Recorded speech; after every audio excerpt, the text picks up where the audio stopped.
Bonsoir, mesdames et messieurs, Good et evening, everyone. bienvenue à Procure en parle. Welcome to Procure en Ici parle. Winston McQuaid, je Here is suis Winston porte-parole du McQuaid. Procure et aussi I'm a spokesperson votre for maître de Procure, as well cérémonie as your durant le Masters mois de of Ceremony and septembre, qui est le mois Facilitator de for September, sensibilisation which is au our cancer de la awareness prostate. month Comme for l'information est le premier prostate remède, cancer. c'est avec plaisir que nous vous As information is our présentons first line of ce defense, we're so quatrième glad webinaire to du mois de feature septembre this et fourth celui-ci webinar diffère des for autres the month of webinaires. September. This one will Sous be a forme de bit panel, different. nous aborderons le rôle d'un We will patient have atteint a du cancer de la panel, prostate, de même and we que will give l'impact des the traitements, floor to les actual fonctions prostate urinaires, cancer patients who sexuelles will talk et about the sur, impact of évidemment, treatment on l'intimité. your sexual life, Avant de débuter, internal nous function, tenons à and remercier tous nos otherwise. donateurs du fond du cœur, mais We want to également thank le our présentateur donors officiel de ce webinaire, warmly, as well as the official Industrielle presenter, Alliance, et aussi Industrial nos Alliance, partenaires as well as our partners, Astellas, de même que AstraZeneca, l'Association des urologues du Québec et du Canada. and also the Sans plus Urologist tarder, Associations of nous vous Quebec souhaitons la plus and grande Canada. bienvenue à nos invités So qui ont without further ado, généreusement accepté de participer welcome. au panel, soit Jacques Let's Alain welcome et Claude our Boivin. guests, Messieurs, Jacques bonsoir et Alain merci and infiniment Claude à vous Boivin. tous. Good Et evening, j'aimerais gentlemen. justement inviter chacun d'entre vous à faire un court témoignage d'introduction I encourage you de votre to lien avec introduce le cancer yourselves de la prostate. and speak about your Alors, relationship to Claude, prostate cancer. bonjour. Claude, hello. Bonjour Winston et bonjour. Good evening, Winston. Good evening, everyone. C'est un plaisir de vous retrouver. Il y a Jacques Alain Yes, également qui est great. là. There's also Jacques bonsoir. Alain who's here with us. Oui, Good evening. bonsoir Winston, bonsoir Claude, Yes. et bonsoir à tous Good les evening, auditeurs. Ça everyone. fait plaisir d'être avec vous ce soir. Ben, We're c'est glad un to be with you plaisir today. très partagé. Nous allons pendant Fantastic. l'heure et demie qui est Welcome. devant So nous, for the next hour and a discuter half, ensemble, we're going parler to de différents discuss sujets qui entourent various évidemment topics le cancer de about, la of course, prostate. Et j'aimerais prostate peut-être cancer. dans I'd like first un premier temps vous demander à chacun de vous peut-être to ask each of you, de gentlemen, nous starting with parler Claude, de ce maybe, qui vous a to amené speak dans about un premier temps à what consulter. brought you to seek medical Ce qui attention m'a amené à in the consulter. beginning. C'est bien ça, oui. Oui, So, effectivement. in seeking medical attention, Ben, right. En Okay. fait, c'est relativement Well, simple. it was pretty suite à simple. des prises de sang. Donc, It was suite à des after prises de some sang, blood on work. a constaté So, qu'il y avait certains the blood enzymes work qui étaient showed that en some trop grande quantité enzymes dans le sang. were Après quoi, ben, too on prescrit une into high biopsie concentrations in et, my blood. malheureusement, ben, j'ai reçu un diagnostic And de cancer de this is how I got a diagnosis for Est-ce prostate que cancer. c'est sensiblement la même chose pour toi, Jacques? Would it be the same thing for Oui, you, en fait, Jacques? moi, c'est simplement Yes, justement similar. nouvelle chez mon médecin de famille. Où, It was with lui, my vraiment, family médecin, physician. font toutes sortes de tests. Moi, Very le médecin diligently, de they PSA. ran a few tests, Et including 2016, PSA. douteux, c'est-à-dire parfois And in PSA 2016, the était PSA levels et parfois il were n'était pas normal. sometimes Donc, on within the était normal sur range and variable. À sometimes ce not moment-là, le quite, médecin, je so croyais que variable. c'était un So faux the positif. doctor believed that it Mais may be a false plus tard, positive. comme However, avec un urologue, later parce que j'avais des I problèmes was in d'humidité, contact with a plus urologist tard. because Et de là, c'est the suivi, levels were on increasing a suivi un again. suivi annuel pour lequel And then j'ai we été started rassuré pendant un doing certain temps. yearly Et follow-up. So l'urologue that et did le reassure médecin me for a voyant while. ça fluctuer, parfois bon, So parfois with seeing incorrect, fluctuating eh levels bien, of PSA, j'ai pensé the que ça allait. Sauf qu'en doctors thought 2021, everything was mon okay. But PSA in douteux est 2021, apparu et puis l'urologue me fait another un PSA total bien solide. Et result c'est that was très douteux, abnormal très douteux. came Donc, up. s'en est suivi la suite. C'est-à-dire, So moi j'avais choisi d'avoir un IRM I précédent chose to biopsie. have an MRI Et en before a regardant après biopsy. l'IRM, parce que je pense que ça s'appelle And un following the tirage, quelque chose MRI, comme ça. Et envoyé à la biopsie. Et puis quand le verdict est I had a arrivé biopsy, and novembre then 2021, the on m'a dit parfait, verdict was in cancer. November Voilà, c'est à peu près 2021. ça ce qui s'est passé dans mon cas. J'aimerais ça qu'on apprenne à vous connaître un petit peu, I'd like Claude for us to Boivin. know you a little bit Bon, more. So, quand Claude, avez-vous when réalisé que did il se you passait quelque realize chose, that something was off? qu'il y aurait peut-être, bon, il y a eu That un suivi perhaps, avec un médecin, because there j'imagine was aussi, mais monitoring with a racontez-nous physician un petit peu also, I votre suppose. histoire. But Qui tell us êtes-vous en 2 mots? basically who you are in a few words. Quelques mots. Ben, premièrement, Well, in a few words, nouvellement retraité de l'enseignement, I'm a mais retiree. I was a mon teacher diagnostic, j'étais before, encore but bien when sûr sur le I marché du received my travail. Mon diagnosis, I was diagnostic, still working j'ai reçu un full diagnostic en time. 2015. So this was Et the diagnosis was au in moment 2015. où j'ai eu mon diagnostic, At j'étais this en point train in de time, m'entraîner I was pour actually compléter mon deuxième triathlon Ironman focusing qui on était censé completing my tomber le second jour de mon Ironman. 50e anniversaire. So Donc it was j'avais supposed to be 49 on ans. quand the même. day of my Et 50th birthday, c'est là actually. où on a découvert, comme je disais un petit peu plus tôt, des enzymes, en fait le PSA, There were some qui enzymes, étaient including qui étaient PSA trop levels, élevés. that were Et abnormal. on va comprendre évidemment que quand quelqu'un est en train de And s'entraîner of course, pour un when Ironman, someone is ben, il working fait out for an beaucoup de Ironman, vélo. they C'est bien do a connu lot of qu'une selle de vélo a et puis bicycle. l'anatomie And masculine, ben, ces deux given choses-là the vont pas toujours masculine anatomy, nécessairement bien ensemble. you know, Et that ça plus arrive the parfois bicycle doesn't que always la selle de go vélo very well. So it can traumatise la happen prostate that à un point the où le PSA bicycle peut être saddle can anormal. affect the prostate. Donc, même après In avoir this suivi, même après avoir suivi context, even la biopsie, after ma biopsie, je l'ai the eue au biopsy, mois de mai which was 2015. in May J'étais 2015, convaincu que ça I was allait pretty convinced that être it négatif, comme je wasn't disais. Puis en fait, j'étais même, anything, so that j'étais même fâché the results contre would be negative. I was l'urologue actually upset with the de m'avoir fait urologist passer au travers ça parce que for j'étais convaincu que ben non, ça peut pas. pushing this through, because I Ça peut was pas être un completely cancer parce que justement, je fais beaucoup de vélo. C'est convinced probablement that à it cause couldn't du be vélo. cancer. I'm in great Et shape, and malheureusement, it would be due j'avais to tort. cycling. But unfortunately, Le I was wrong. 22 juin, c'est là où j'ai reçu mon At the end of diagnostic June, de I was cancer. diagnosed Alors, with vous prostate aviez une cancer. prémonition, en quelque sorte. Vous aviez le sentiment qu'il y a quelque chose qui se So you passait, had the mais c'était pas feeling that confirmé something was encore. going on, but it C'est hadn't ça. been confirmed yet. Justement. Yes, correct. Jacques Alain, de votre côté, si on Jacques, parlait un petit peu what de about votre you? histoire à vous. Alors, je Let's pose talk la même about question. Jacques, your qui story. êtes-vous? So same question. Alors, Who are you in a je few suis words? fraîchement retraité depuis le 4 juillet I'm also 2022. newly retired as of July. Dans une gestion d'une entreprise dans ma région ici. Mhm. Donc, dans mon cas, père de famille, In my case, I have 3 children, a happy relationship, etc. But in my case,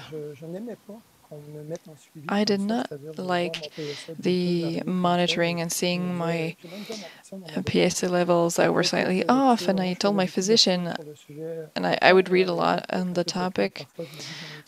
Sometimes I think that it was a bit too much, but anyway, I told my physician that, I was not completely comfortable with the monitoring. I told him perhaps we could stop this because it's anxiety inducing. And thankfully, they didn't go with that. I also cycle a lot, and I was told, indeed, that PSA levels could be due to cycling. So, and I did have symptoms, but I would deny them. We talk about, say, frequent need to urinate and the flow being very low throughput, very weak. So I would have these symptoms, but I would just think, oh, this is just due to age. I was pretty much in denial. C'est curieux parce qu'on retrouve ça souvent.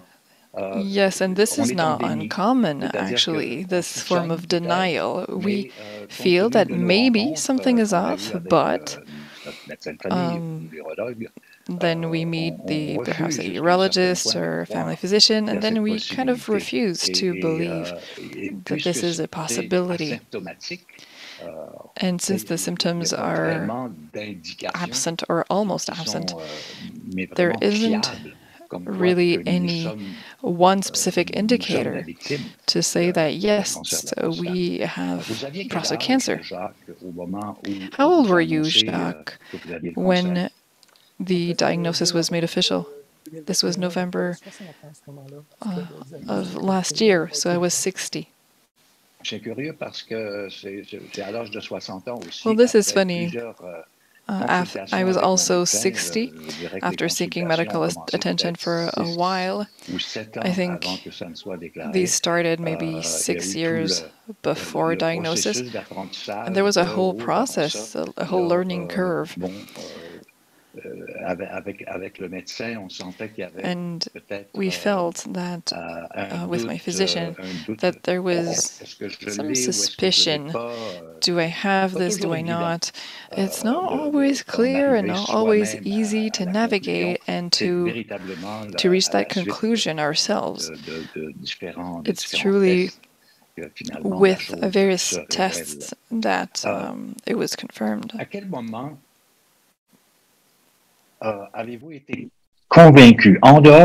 When were you convinced? So outside of the fact that the physician told you about it, when were you convinced that you had prostate cancer, Claude? Well, as soon as the physician told me about the diagnosis, to me it was clear.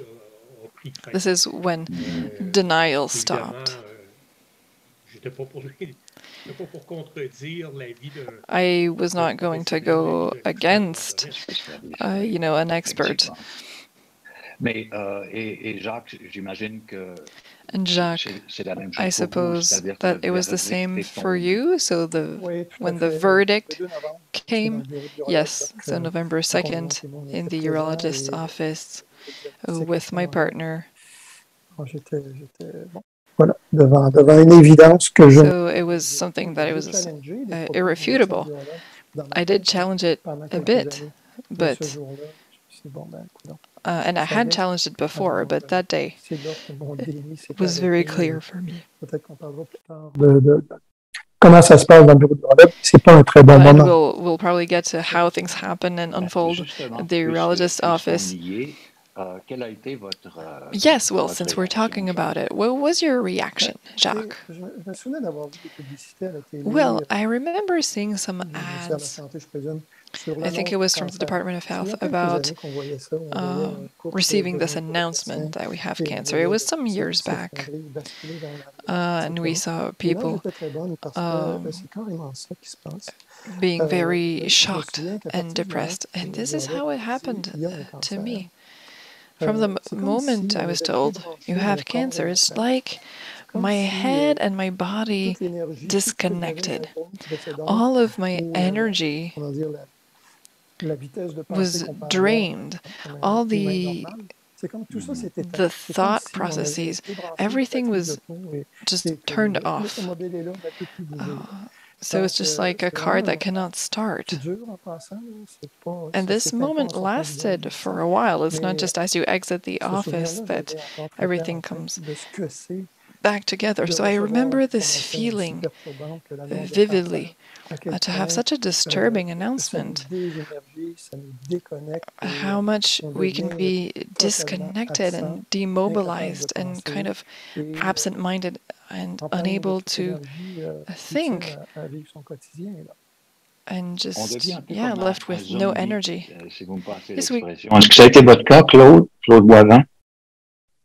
Non, pas nécessairement. En fait, j'ai eu la petite période zombie, si on veut, entre le bureau du médecin, puis en revenant du bureau du médecin.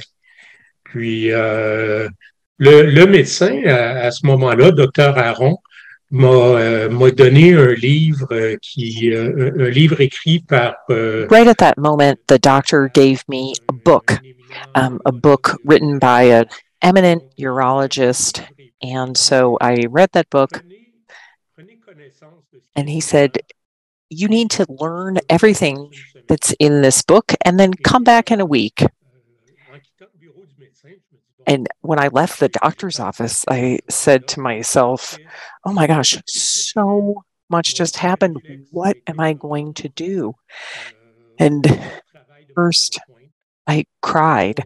I cried. I talked to my wife, and I went and talked to her and told her what happened. We talked, and we just cried our eyes out together. Okay, then I went home, and I read the book that the doctor had gave me. I read it from cover to cover.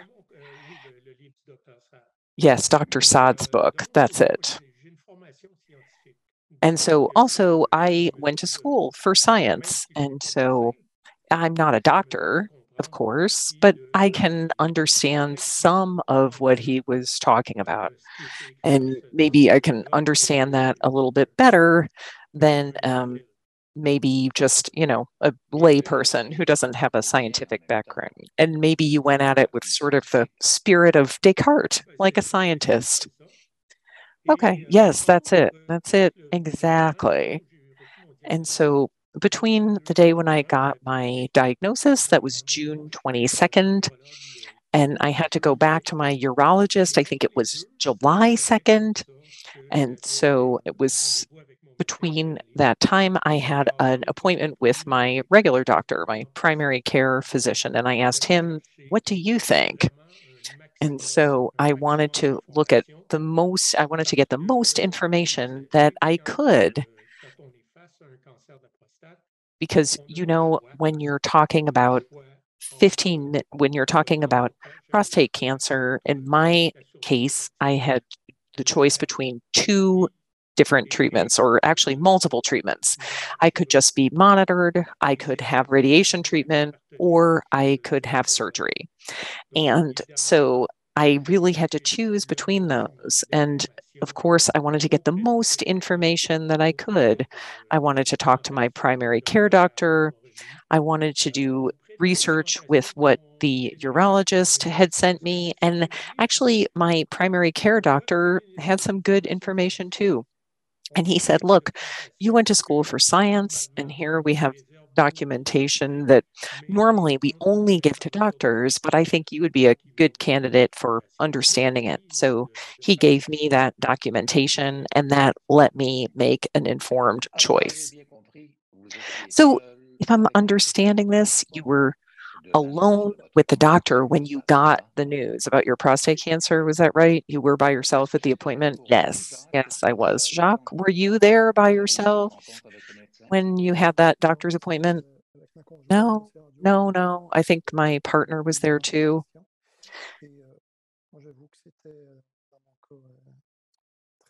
And I really, really appreciated that my partner was able to come with me because it was such a hard time. And here's a little aside. And I knew that I was going to retire. We were thinking about buying a house and out in the country. And the day after, I was supposed to go out on looking at houses with a real estate agent. And it was really tough. We had to make all these decisions when we didn't know what my future was going to be. And so cancer, it's complex and it's really disruptive. But yeah, so I just wanted to give that little aside because, like us, we're just mortals. We face our own mortality and then we find out that we have cancer. And so I called up Procure, and I think there are maybe, 12 people who get this diagnosis every day. Like, we're certainly not alone in that. And so even though at that time I wasn't really thinking clearly, and so it was really, really helpful to have those resources. But yes, to answer your question, my partner was with me, and she took it better than I did, but it was still really, really hard for both of us. Yes, that is really easy to understand. Claude, do you have kids? Yes. Yes, sorry, I muted myself. Yes, I have two boys. And when did you decide to talk about this with them, or did you decide to not say anything? When did you talk to your kids about this? So my older son at the beginning of the summer, because we got my diagnosis right at the beginning of the summer. And so my oldest son, he was going off to camp. And I didn't want it to be weighing on him when he went off on this trip. He was supposed to be out there having fun in the woods for a week. So we waited for him. We waited for him to come back from his summer camp. And my younger son was home with us while his big brother was off at camp. And so my partner and I, we sat down with him and we told him about it. And when my older son came back from camp, of course, we did the same thing that we had done with our younger son.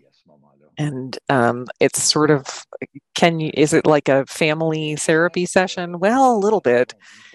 And Jacques, once you and your wife had absorbed this news and you cried, did you together, did you make a decision to talk to the family, or did you decide not to tell them about it for a while? What did you do?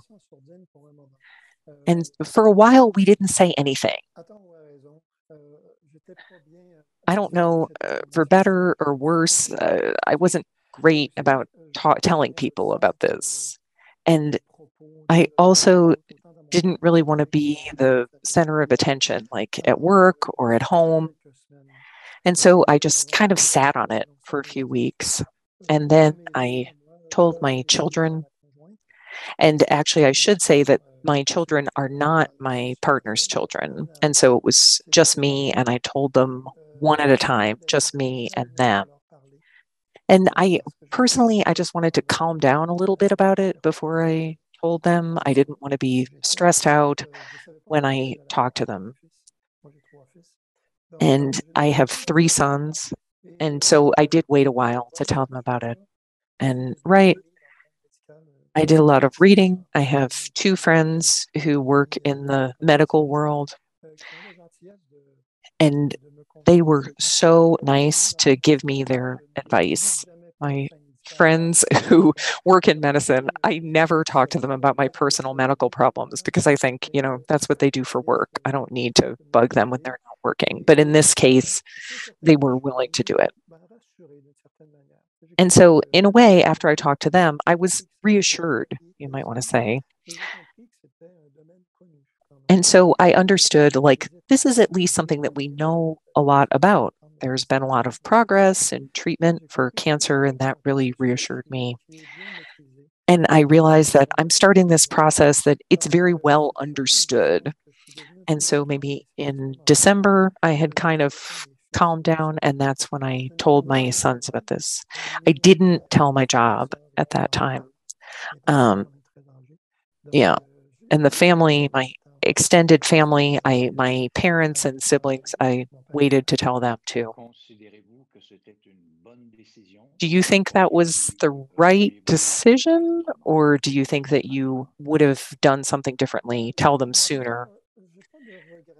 And personally, I don't have any regrets about it.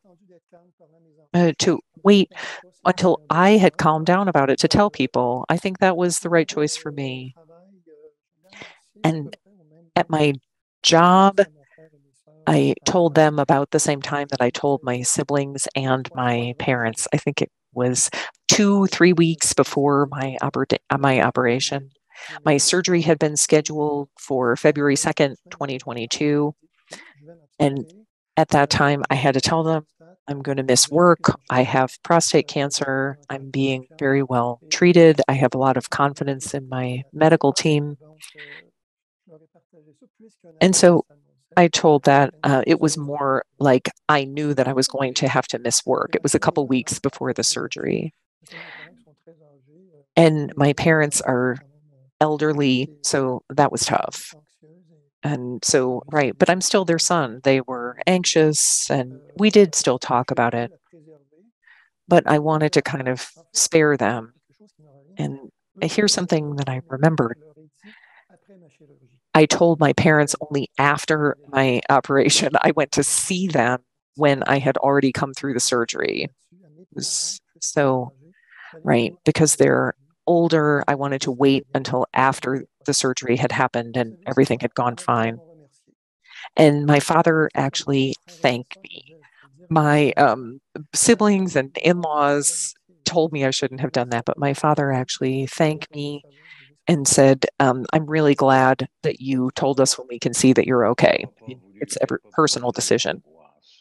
You didn't want to make them more anxious, I think. And Claude, do you think that you made the right decision about telling people when you had cancer? Yes, definitely.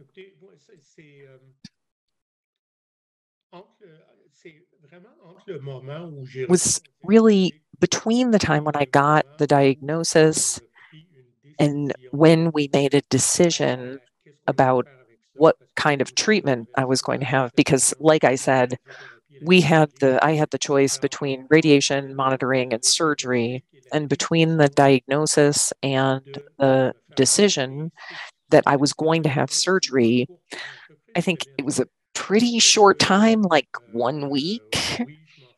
And right, I was dealing with that. I was really, preoccupied about that. But after we made the decision, I just told myself, okay, the decision's made. All we're doing now is waiting to get a surgery date. So, what should we do? What do you do while you're waiting? You have a choice. You can sit around and worry, or you can not worry. And so I took option two, which was to not worry. And I told myself at that time, I was a teacher and my partner was also a teacher. So we had the summer. We were off of work anyway. Our whole family is not working, not going to school. So we had a totally normal summer, to tell you the truth.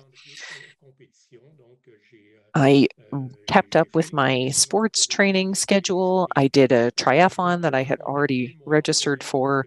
Of course, I had to tell my job because I knew that after the operation that I was going to have a, pretty long recovery period and they'd have to find somebody to replace me. But other than that, it was like a totally normal summer. We went and did stuff as a family. I kept up with my race and training schedule. We went to our country house. We did everything that we would have done normally. We didn't allow what was happening with me to ruin our summer or to take over our family life. And everybody who gets a cancer diagnosis reacts in a way, the same way, but in some ways very differently. We all have different emotions. And I remember very well that when I went to talk to my doctor and my doctor told me that I had prostate cancer and I had had 2 biopsies over 2 years, then finally I got the final diagnosis. Winston, you've got prostate cancer. My partner was with me and my partner was a little bit kind of speechless and Dr. Saad kept talking, but to be honest, I heard nothing.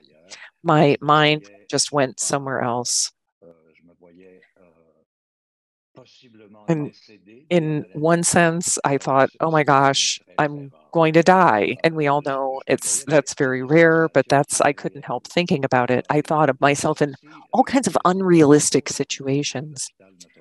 And we were walking out by the Notre Dame Hospital and we were just realized I have prostate cancer and we both started crying. And same thing that Jacques said with his partner. And I had to make another appointment with Dr. Saad to work out everything else was going to happen. So a few days later, I had another appointment, and then I could really listen. And, like pretty much everybody, I immediately jumped on the internet and I went and looked for all kinds of information. And but people react differently, and there are all kinds of conflicting emotions, and then you get conflicting information on the web. And for me, it was what you might call a wake-up call, that I had to stop running around like a chicken with my head cut off and trust in my care team. And the oncologist, the urologist who gave me the bad news and told me what that meant, said, here are the choices that you've got, and said, we have to decide how we're going to treat this, what are the consequences, the pros and cons of each of those decisions. And you could have a radical prostatectomy, or you could have radiation therapy. And that, what I wondered about was, the doctor wanted to know, what did you decide and why? What treatment did you pick and why? Let's hear from Claude. Comme j'ai dit, first, as I said, we basically have three choices: active monitoring, radiation therapy, and prostatectomy. La surveillance active a été éliminée de mes choix. Active monitoring was eliminated very quickly as part of my options. Si j'avais eu 75, 80 ans, ça aurait été différent, parce que plus on est vieux, plus que le cancer progresse, ou plus que le cancer progresse lentement, pardon. Et à titre d'exemple, mon père, qui a 88 ans, lui est atteint du cancer de la prostate depuis plusieurs années. Puis il est en surveillance active, et c'est tout ce qu'on va faire, parce que de toute manière, à l'âge qu'il a là, il va mourir d'autres choses que du cancer de la prostate. À son âge, le cancer de la prostate évolue. So we're thinking here that prostate cancer, of course, C'était une autre histoire. evolves very quickly, but I was 49, so this was a whole other story. And for this, for a man my age, if I can translate actually active monitoring into simpler terms, it's let's wait and see if things get worse. Cancer can unfold in two different ways. Either it remains stable or worsens. It cannot improve. So this option was quickly eliminated. I did hesitate between radiation therapy and radical prostatectomy. The reason is, essentially, with what I was reading with Dr. Sad, I felt that side effects were basically the same, except for one thing. The side effects and their onset was different, actually, the onset of these side effects. So the side effects are more gradual with some treatments, and I can't, testify as a person who did receive radiation treatment, but according to what I read, with radiation therapy, as time goes, side effects gradually increase and then look similar to radical prostatectomy. However, with radical prostatectomy, the side effects come right after surgery, and if things improve, then they do over time. So what was the shift for me to pick a surgery is when I read that et que le If cancer revient, we have radiation therapy and that cancer comes back, then we cannot have surgery afterwards. But if we have surgery and cancer comes back, then we can use radiation therapy. dans ma tête. So this became completely clear in my mind to move to surgery in this case. De ton côté, Thank you, Claude. il y avait un choix à faire. Jacques, what about you? There was also a choice to be made. Oui, tout à fait. And I know that you've read a lot, right? Moi que Claude, Yes, indeed. j'ai choisi la prostatectomie pour, So I did choose prostatectomy, and for similar reasons. c'était en décembre However, in the period when I had to choose this, it was during pandemic times. It was November, December, January of 2021. And I really thank my urologist because the administrative side of things was complex and I felt unsafe. And this was also influencing what was going to happen given the context of the pandemic. Donc, j'ai accentué mes recherches pour voir, y a-t-il des alternatives à I ce qui va researched peut-être... a lot to see if there were any alternatives. If, one day I get called back by medical services. So, yes, a lot of research. Puisque le milieu public a l'air être en panne à cause de la And the more I thought, well, given the pandemic, perhaps I could receive some private services. I contacted 2 establishments in Toronto, actually, and what they were offering was high intensity focal ultrasound something. So the more I was reading, this procedure seemed quite beneficial. But after asking my physician friends, I started doubting this technology. So I just crossed my fingers and I contacted repeatedly the clinics in order to talk to someone, and then I finally had an appointment with a urologist that was able to do automated prostatectomy, and a choice in and of itself, because I could have a conventional one or automated procedure.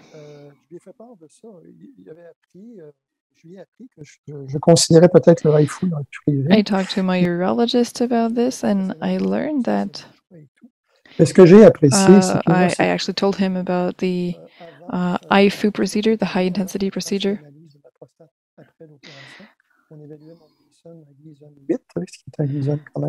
So we were looking at, of course, my Gleason score and everything, and following prostatectomy, my Gleason score came down to 7. This didn't change my decision anyway, but so I opted for prostatectomy. I was fairly confident, but what was scary was the delays due to the pandemic. But for the same reasons as Claude, this is what I picked.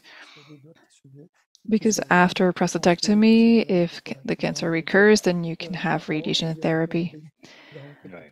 But the reverse isn't true. So instead of moving to plan B right away, I chose to try plan A first of all. Was this done in an automated manner or a conventional? Was it a conventional procedure? Oh, it was actually with a robot. So you got out of the hospital earlier, quicker? Yes, indeed, that's true. The recovery period is shorter with robotic surgery in this case. But it is not available everywhere, correct? Correct. That's true. That's true. I saw 2 urologists and one offered the conventional procedure. And since I have a few friends who mentioned robotized or robotic prostatectomy, I looked into it. Mais une fois que la porte s'est ouverte pour moi, je suis allé. So once the doors opened there, this is what I chose to do. And Claude, what about you? Was it the conventional procedure, or did you also get operated on by a robot? In my case, it was a conventional prostatectomy. Yes, I chose the same thing as you, and I did have recurrence 2 years later. So my prostatectomy wasn't robotic, it was the conventional procedure. However, there was recurrence. So my physician, my attending physician in Montreal called me and said, look, your PSA levels are increasing again. We need to do something about it. So there was the possibility of another treatment. So if you choose radiation therapy, this is a definite choice. However, if you choose prostatectomy, then you can also receive radiation therapy later on. So incontinence lasted, in my case, for a little bit, but a shorter while than I thought. And erectile function, I was told in 6 months I would see the sun rise, and this is indeed what happened. About 6 months later, I woke up one morning with the sun risen. So this is a choice that makes sense, given, of course, age and the health condition. You both are very active people, you're in shape. So typically for younger patients who are in good health, indeed, people tend to choose prostatectomy. But there are side effects, and you were aware of that. And perhaps you were ready to live through them? Yes, indeed. It's a risk. It's a calculated risk, I would say. When we decided, or when I had actually my second appointment, or actually my first appointment with the urologist after diagnosis, this is when my spouse came along with me, and I said, look, what we fear as men is erectile dysfunction. This is a side effect of prostatectomy. However, this isn't a for sure thing. We're not forever condemned. There is a possibility of the sun rising in maybe 6 months or a year. So there is this silver lining, then this hope, but with the other option to not have surgery and to not get any form of treatment, that would, send me to the grave eventually. So this was the choice. So yes, to have erectile function but be dead, and versus be alive and risk some level of erectile dysfunction, knowing that treatments exist for erectile dysfunction.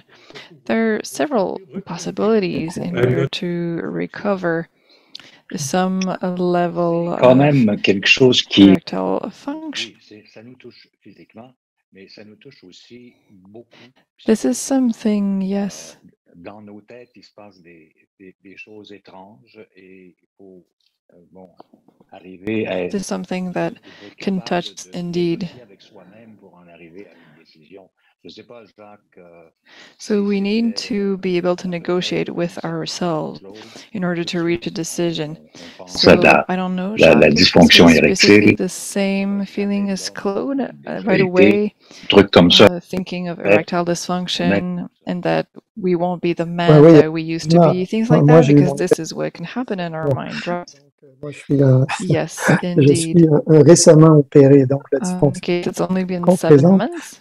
Le soleil m'a fait des So I was surprises operated on longtemps. recently. Donc, mais I don't have it yet. mais c'est sûr que c'est un enjeu comme homme qui m'habite profondément. Alors, même si à 60 ans, notre fréquence de relations sexuelles, bon, je ne peux pas parler pour tout le monde, mais la fréquence des relations sexuelles ne ressemble pas à ce qu'elle était à 30 ans, mais elle est encore là et elle est encore appréciée. Et puis, pour le couple, j'accorde beaucoup de valeur à ça. But it is still important having a sex life at our age. It really kind of haunted me. It still does. But, you know, you realize that where there's a will, there's a way, you know, and I've started using things that I think, yeah, it gives me hope. There's hope there. But here's something else. And really, it was that I'm making a choice here to extend my life.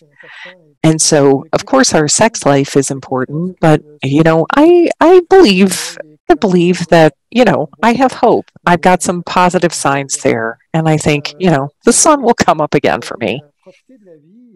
But I think really like living life to the fullest, it means a lot of things. It means, you know, sports, our social life, and on the physical level, I was just operated on 7 months ago, and really, I feel pretty normal. I mean, I'm retired. I work on things at my house. I do whatever I want to do. I feel strong and healthy. I go hiking.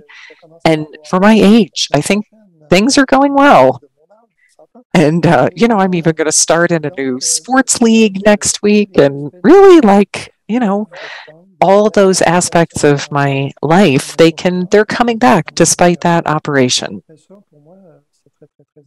So for me, of course, it's important. And of course, you know, our sex life is important. But, you know, personally, I think there are ways of getting back to normal. And just like when we're talking about plans, you know, A through Q, we really want to get back to normal, but there's medications, there are just, you know, there are other options available to us. So for me, I'm in plan A right now, and I think it's going okay. And, you know, if I have to, I'll go to plan B. And it's okay. And we have a lot of support. And on that same topic of erectile dysfunction, we're going to talk about communication. And with your partner, or you think if there's someone who's in a relationship with another man, do you talk about it? Is it something it's easy to talk about, or is it difficult? Is it kind of a taboo subject? And have you been successful at communicating easily, openly, in an intimate way with your partners, Claude? Right. At this time, I'm single, actually, at the moment. I was talking about the partner who I had when I had my operation. And we did break up after my operation, not related to that, but we're not together anymore. But here's what's for sure. The year after my operation, we were both really aware of this, that yes, we would have issues in our sex life. But that we were going to get over those problems working together. And we tried to keep up being intimate with each other, but with no pressure. And I had been with the same person for 17 years, so we knew each other really well in that intimate way. So we already had good communication systems, but we experienced the diagnosis together, and yes, and also we were together in that time between the diagnosis and the surgery when we were doing all of our reading, all of our research. And then when I had urinary issues after my surgery, and then I got my stitches out and all those kinds of things, we sort of picked up, we didn't really pick up where we were after or before the surgery, but we started from where we were.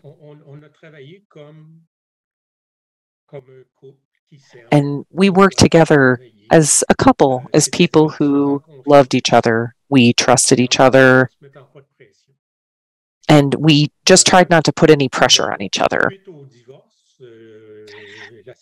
But then we got divorced, or separated, if you wanted to put it that way. And after we broke up, I've met other people. And here's the truth. You're adults, right? That's it. And now, I mean, I'm 57. If I meet someone, it's, someone of about my own age and is also going to have, baggage, if you want to put it that way. They're going to have their own history and be able to understand, right, this is my life. This is a situation that I live with. It's something that you can deal with. And of course, I use medications, but also you have to trust each other. You just don't put any pressure on each other. I don't know. Am I answering this how you wanted me to? Here's what I had in mind. Maybe the people who are listening to us, the men and women also who are listening to us, here's what I wanted to tell them. How can they sort of see themselves in this situation or get a glimpse of this situation? I don't know, Jean, what was the type of communication with your partner? But you said you had been together for a while. Was it like the situation that Claude had? Or what was the situation with the communication in your relationship? Could you talk openly about this? Yes, totally. Yeah, my partner, she's amazing. And here I'll tell you that really, like, your partner needs support too. There's a lot of value. And, how is your partner, because your partner's attitude has a big effect on you. And yeah, we talked about it, but I have to say that for months, it bugged me. It's not that I didn't want to talk about it, but, I was a little surprised. And the day after the surgery, the urologist came to talk to me, and he said, as soon as we take the catheter out, you have to start stimulating yourself to get the function back. And, right, talking to you about masturbating after you've had a catheter after surgery, I mean, I didn't know what was going on. So, but he said, yep, you have to sort of test the apparatus there, see what's going on. And you did that? Yeah, I did that, but it bugged me because after you have surgery, your penis it's a pretty delicate part of the body. I mean, for a few months, maybe more like a couple of weeks, but I tried to just sort of get over those changes in my body. And I really wasn't open to the idea of sexual activity at the time. Just wasn't appealing. But, it was the doctors advice, but like I said, my partner is incredible. She's really understanding. And I said, okay, let's see how things go.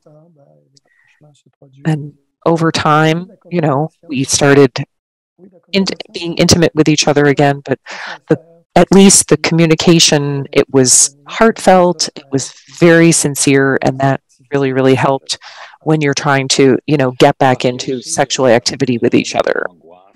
But right, when we talk about performance anxiety, right,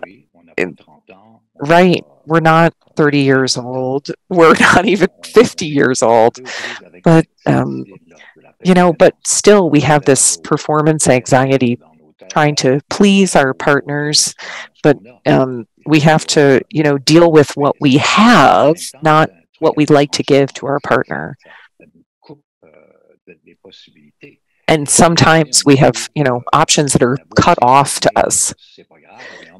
We might think, it's not that big a deal, but maybe to the other person it's not a big deal, but we're in our bubble, or, where we're in this bubble where we compare ourselves to what we used to be able to do, and maybe we have to find other ways of, being playful with each other other than just having sex. How about anything else here? I don't know. Did you have urinary incontinence? Did you have problems with that? How did you deal with that new reality? Claude, maybe let's start with you. Je pense que c'est bon, aussitôt qu'on enlève la sonde. So, incontinence, as soon as they take the catheter out, then you might have some leakage of urine. Right. I had to wear absorbent underwear. I had to wear, incontinence garments. It's a thing that's like a diaper, but, for an adult. And I wore it once, just the day where they took the catheter out. That's the only time I had to use it. And after that, I got some pads that I could put in my underwear. And I think maybe that lasted 2 weeks, my incontinence, maybe.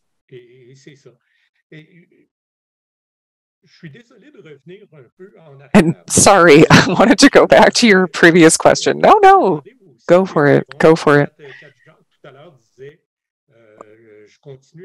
But when we were talking, the other panelist was saying, he's active, he's retired, but he does a lot of work in his house. And here's what I thought. The only difference between Claude Boisdin of today and Claude Boisdin before the surgery, it's just that now I can't have kids anymore. That's it. All the rest of it, I'm living a completely full and normal life for a man of my age. And now just, I can't get anyone pregnant. But going back to the idea of erectile dysfunction, we were talking about communication when you're in a relationship, and it's important.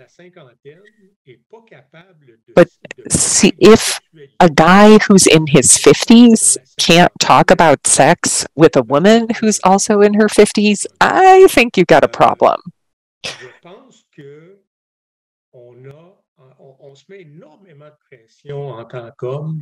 And I think we put so much pressure on ourselves as men, like we have to perform, if we can't perform sexually, we're defective. And we got to stop right there. And we really have to let go of that dysfunctional way of thinking, because we have these side effects. And first of all, it's not our fault. And we just have to take medication to have an erection. But that's okay. But when we take those, we're just like any other guy. And the incontinence, it goes away really quickly. Right. I had the same experience. 2 weeks, I started doing my Kegel exercises right away. Jacques, I don't know if it was longer or for me, it was more like 2 months. But how should I say? It was okay. I bought like everything I thought I might need. I was really anxious because I had incontinence briefs and lots of other supplies at my house. I wanted to be totally prepared. But I also had the little pads that you put into your underwear.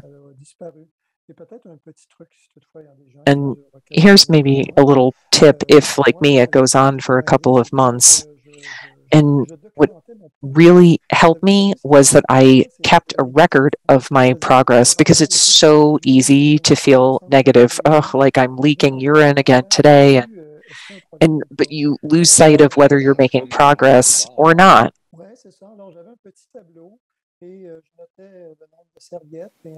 Yes, correct. So I had a chart and a little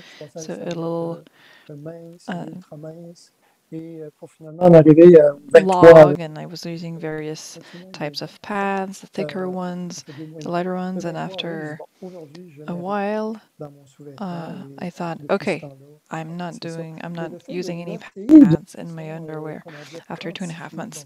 And there I went, everything went fine. So the idea here is to measure progress rigorously. It allows us to see that there is progress instead of speculating based on impressions, which can sometimes be inaccurate. Est-ce que tous les deux, vous faites des exercices contrôlés ce problème-là? Est-ce que vous faites des exercises in order to control, so like Kegel exercises and stuff? Oh yeah, please go ahead. Oui, j'en ai fait beaucoup. J'en ai fait avant la chirurgie. Yes, I did a lot of them. I did so before the surgery. This was what was advised to me, and I think it's a good idea. So I did it about a month pre-surgery and about 3 months post-surgery. Ça m'a été très utile. I had therapy also, physical therapy. It's very, very, very helpful. It's really crucial to have the right way to perform Kegel exercises. Oh, could you elaborate about that and the way to do these exercises? Yeah, sure. There's an English acronym actually that helps me with that. So shrink, block, block. So shrink the penis, and then close off the orifice of the penis, and then the anus. So que je réalise, et d'ailleurs la physiothérapeute. J'avais trouvé ça sur Internet, la petite méthode, il y a plein de matériel. This is when things were going well. I had this. I actually had some advice from a Procure webinar.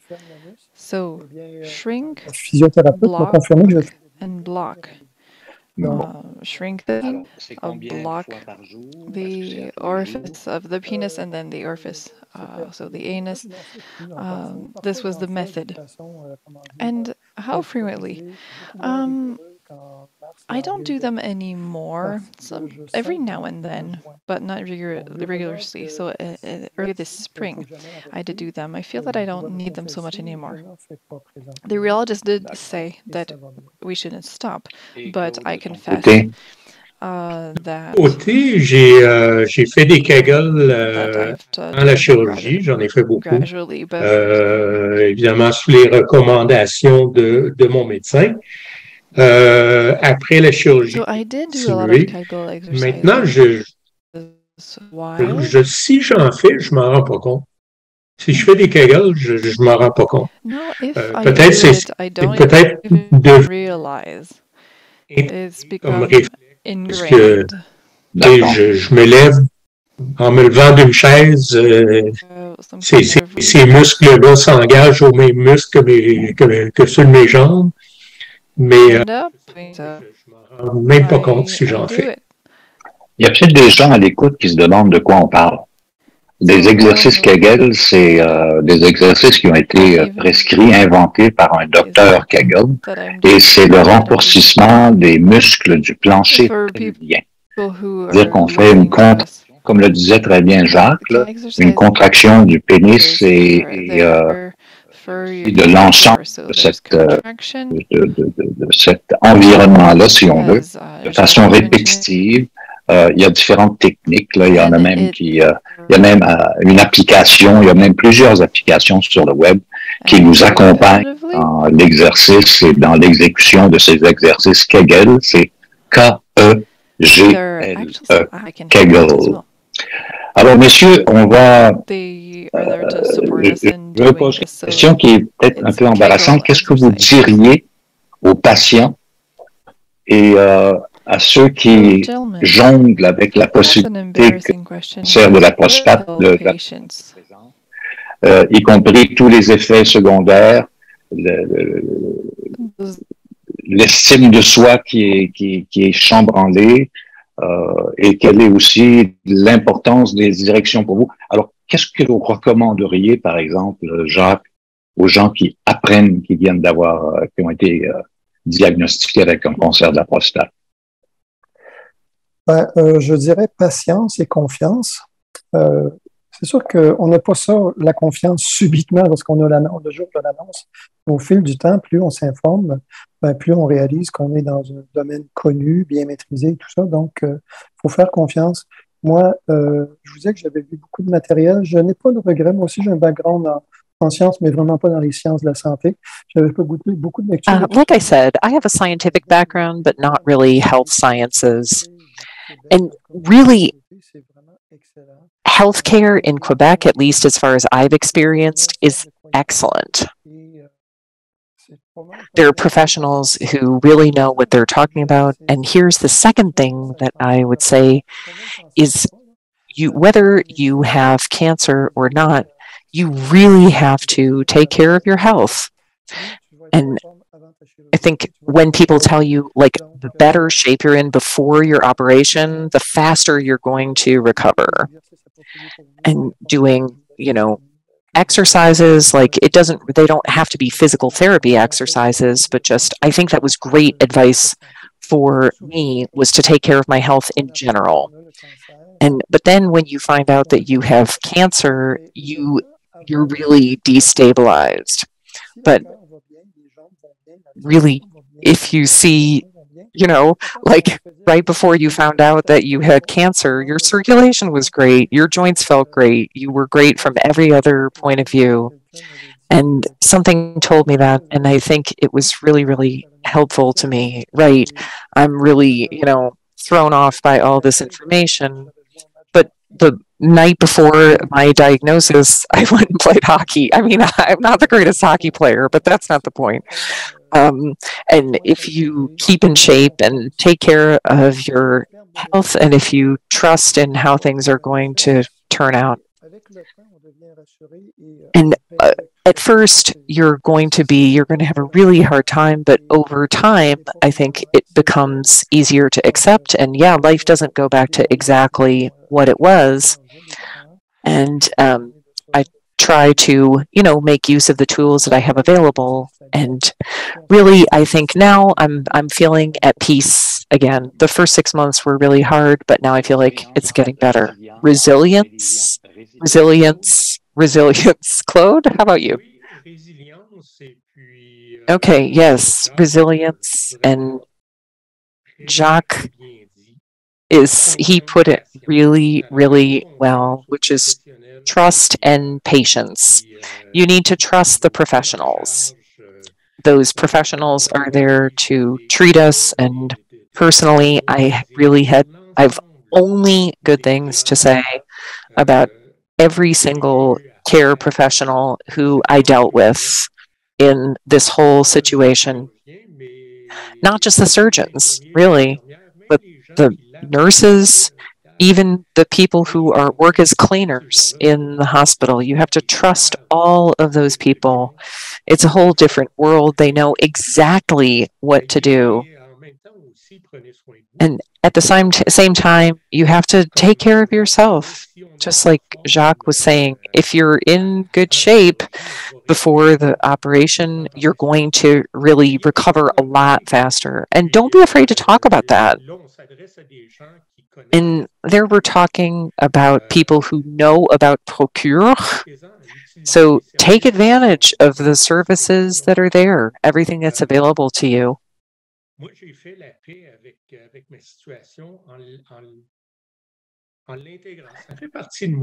And really, I tried to take that on as part of my identity to say, I am a cancer survivor. And in that way, in a certain way, it defines me. It defines me as being someone who is even stronger than I used to be. And I'm involved a bit with Procure. I've gotten involved with, drug reimbursements and things like that. And so you just take the baton and run with it. Before talking about the Quebec government, I have a question for both of you, and it's a little delicate. Despite everything that you've talked about, resilience, your hunger for information, and your ability to communicate really in an exceptional way, thank you so much for that. And I know what I'm talking about here.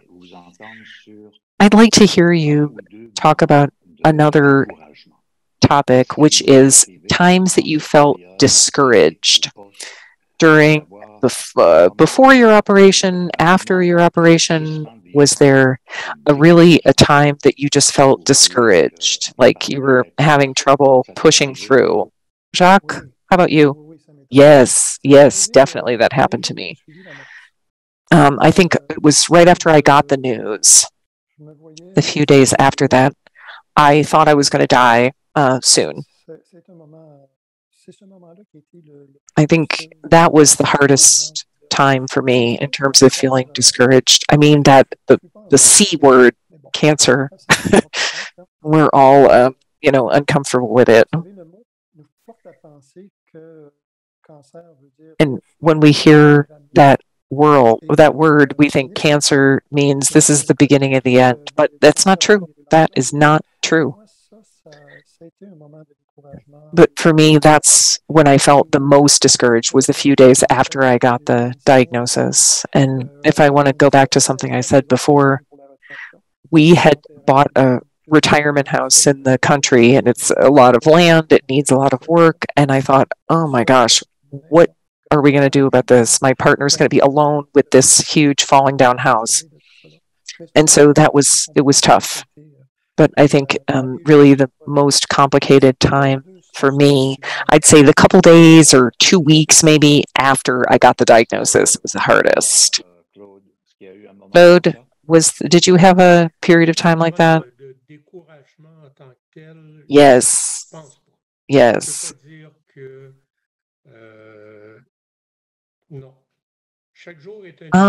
No. Honestly, no. I think every day is a challenge. It doesn't matter who you are. It doesn't matter what's going on with you. That was my motivation. It's not my fault. There's nothing I can do. And all I can do is face it.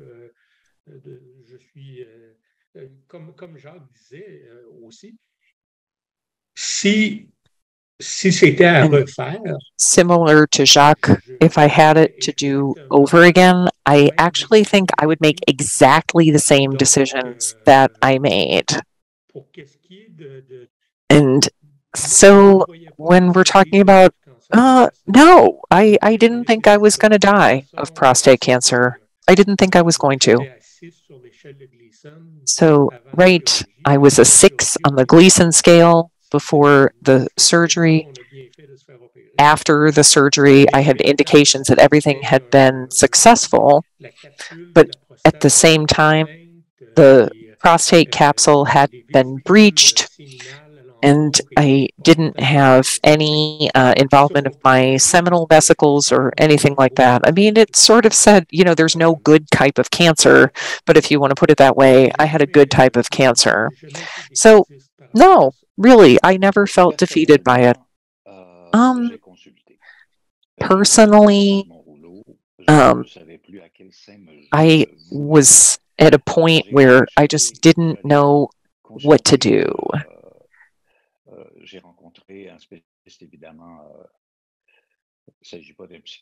So I went to see a specialist, not really a psychiatrist, but a therapist, because I felt like I needed to talk to someone. And talking to someone, it really helped me.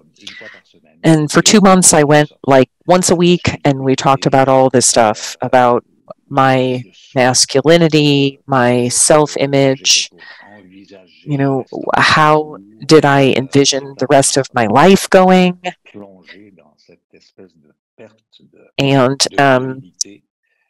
getting, the loss of my virility. And I felt like it was really helpful to me to talk about that. And I think no one should avoid seeking therapy or seeing a psychologist, maybe a sex therapist, or choosing the person who's right for you. Right. It doesn't have to happen in the shadows. I think we can be transparent about it all throughout this whole thing that happens. That was my personal experience. Mon Dieu. 1h15. So it's already been an hour and 15 minutes that we've been discussing. Things go by very fast, but I'd like to know, actually Claude said it, the reality of living with cancer is one thing by ourselves, but it's another thing when we're in a relationship, even if Claude is single currently. But Jacques, how is this going? Experimenting cancer while in a relationship, even if the surgery was not long ago, February, right? Yes, February. Yes, well, by the way, I also saw a counselor, a therapist, and it was very welcome help. So I just wanted to mention that as a side note. So as part of my relationship, things are going very well. We bicker more about renovations than we do about anything related to my cancer. Everything is going very well. I'm very well supported by my spouse. I had to work with vulnerability. Erectile dysfunction did make me vulnerable, and it does have an influence of what I think of myself, but I had good conversations with my spouse about this. One of the things that we reminded each other of is in a relationship with our spouse, it's not always penetration that the woman wants or whomever. So there are other ways to go about things. So yes, we discuss things in details and it pays off. Yes, and we say it more and more relating to penetration specifically. I hate what we say in English. There's many ways to skin a cat. So anyway, there are many ways to go about sexual activity. And in our given culture and how we relate to masculinity, things lead into one direction. So we think of pleasing our partner and pleasing ourselves, and we think of that related to penetration. But when we look at other things, when we have a broader vision, there's pleasure. And pleasure can be experimented in many ways, and with what we can see and read everywhere.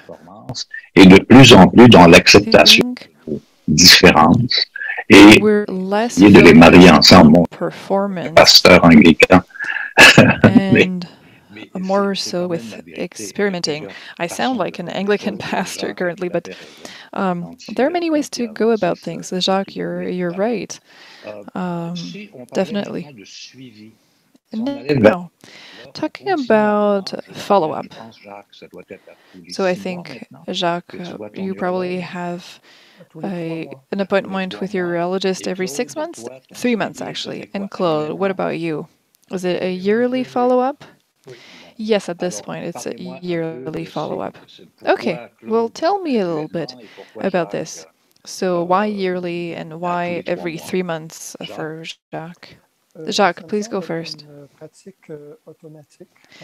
This seems like just the automatic way to go about it following prostatectomy. So having blood work for PSA levels after 3 months. So that my first appointment was on site, and following that, it was a virtual appointment.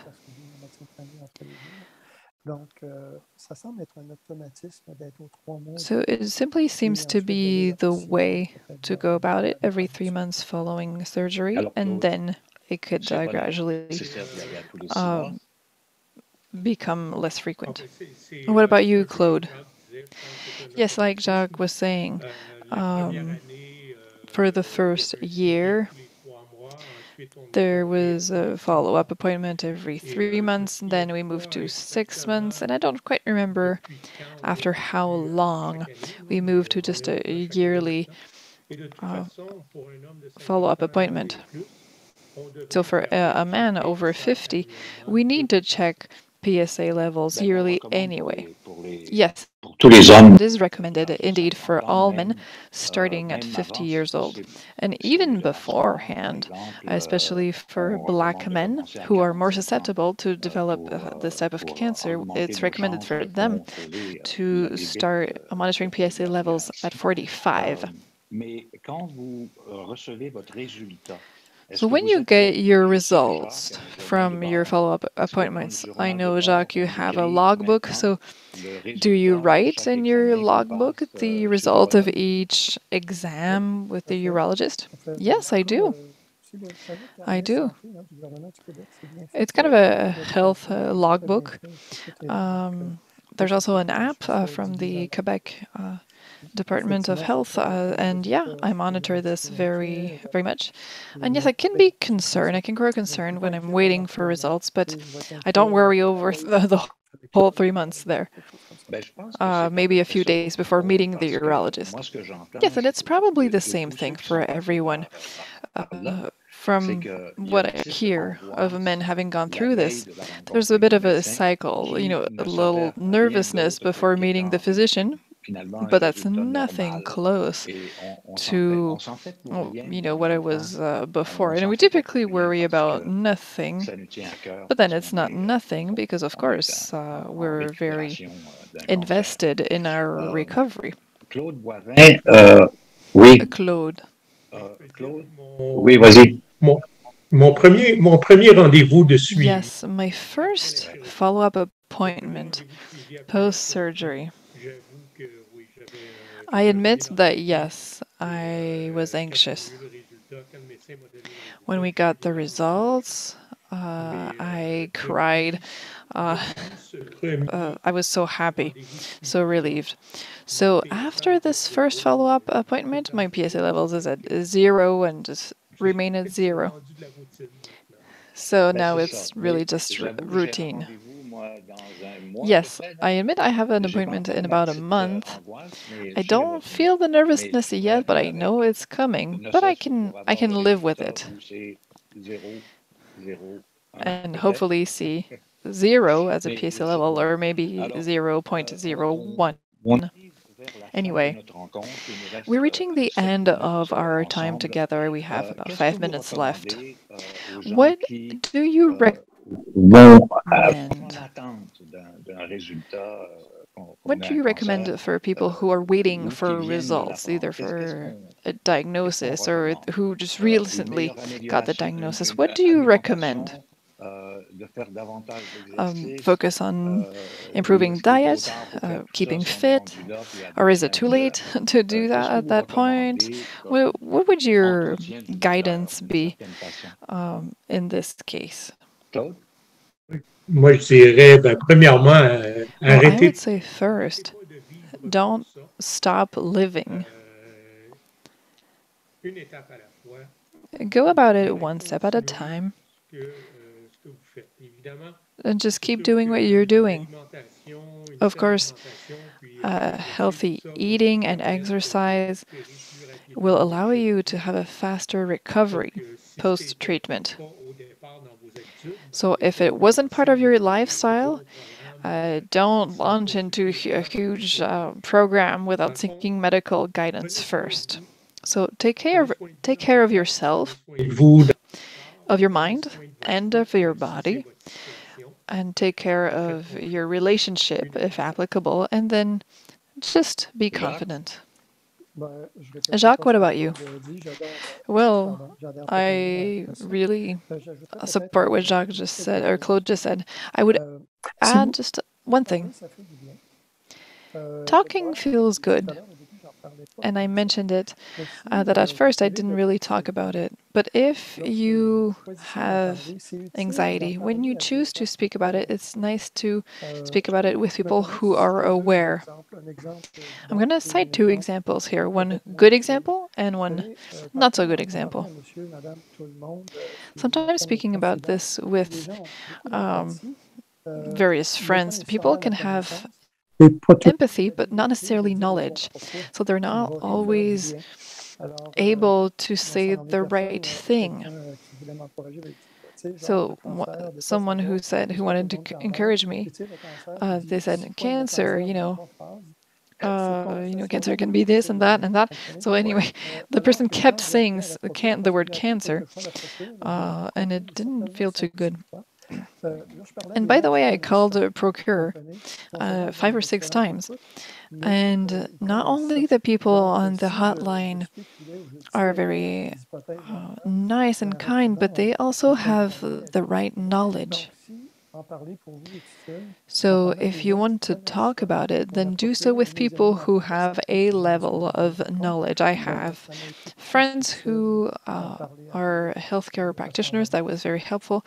And also the Procure hotline, for instance, that's helpful. Yes, I'd like to mention also the fact that Claude submitted for the National Assembly a petition about drug reimbursement related to erectile dysfunction. Where do things stand with this endeavor? Oh, well, unfortunately, the petition was submitted to the National Assembly in March of 2020. And we well know what also happened in March of 2020, right? The pandemic hit us head on, and so can I say that it was all for nothing? Probably not, but drugs are still not reimbursed in this case. Well, so this is a file that maybe hopefully someone will reactivate and put again on the radar, because it's a health concern.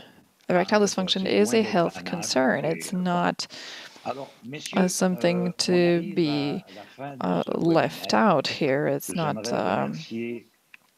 indistinctive. So I'd like to thank these gentlemen, so Jacques, Alain, and Claude Boivin. Thank you so much for speaking so openly. You truly were beacons tonight for many men, many women following us tonight. You were very generous with your experience. So on behalf of Procure, really, we thank you so warmly. And hopefully we can add something maybe to the event. Anyway, at this point, we're going to wrap up. So thank you so much, Jacques Alain, Claude Boivin. Our next webinar will be held October 13th, always at 7 p.m. We will focus on understanding your biopsy report with Dr. Dominique Trudel, who's a researcher at the CHUM. So thank you so much. Please, everyone, come back to our next webinars, and please have a look at procure.ca for the latest news. This is Weston McQuaid for Procure en Parle. Thank you so much. See you next time. Vous avez aimé les services de Procure? Alors n'hésitez pas à contribuer à procure.ca. Merci pour votre générosité.